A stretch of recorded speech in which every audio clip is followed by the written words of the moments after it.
I'm now outside the Swiss Gardens School. I'm round the back, and you can see what a restricted site it is. Not a lot of playground space, and residential on three sides, and at picking up time and beginning of school day, it's pretty crowded with all the cars and everything around here. Now, there's an issue at the school at the moment because just recently the school was notified that they're going to have to take an extra 30 pupils at the beginning of the next academic year, and yet already this is a school on a very constrained site, a heavily oversubscribed school. It's a great little school, a great part of the community, and parents like sending their children here.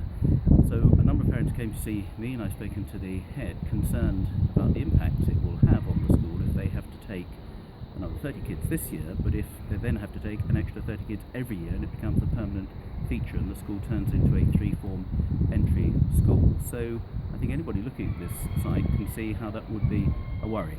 So local county councillor Debbie Kennard and I went to County Hall last week. We had a meeting with the leader of the county council and spoke to some of the education officers, and we presented a petition that some of the parents got up saying that they didn't want to see the school become a permanent three-form entry school.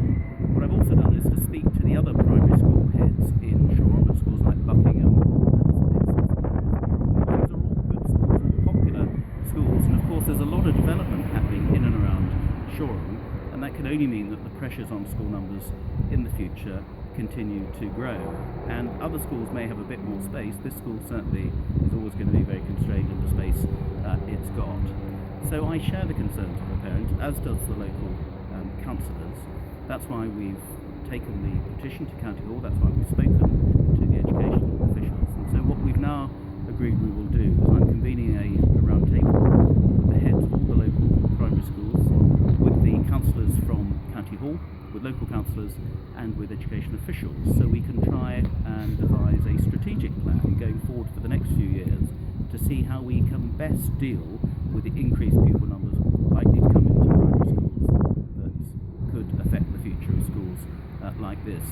Is it going to come to a stage where actually we need an extra primary school in Shoreham? It was a few years ago that we closed down the Kingston Buci School when they changed the year of entry for schools in this area.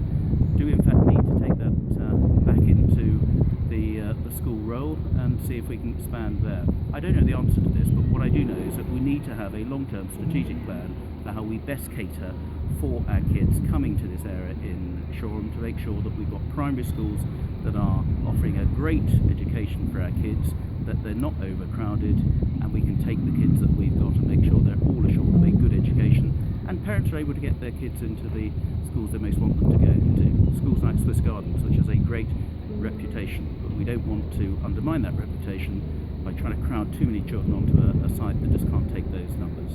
So look out again on the website. I'll be reporting back in my newsletter. I'll be holding meetings with parents and staff at the school just to see that we get a good long-term solution so our kids in this area can make sure we get them to the best schools and schools are able to cope with them as well. Thank you for listening.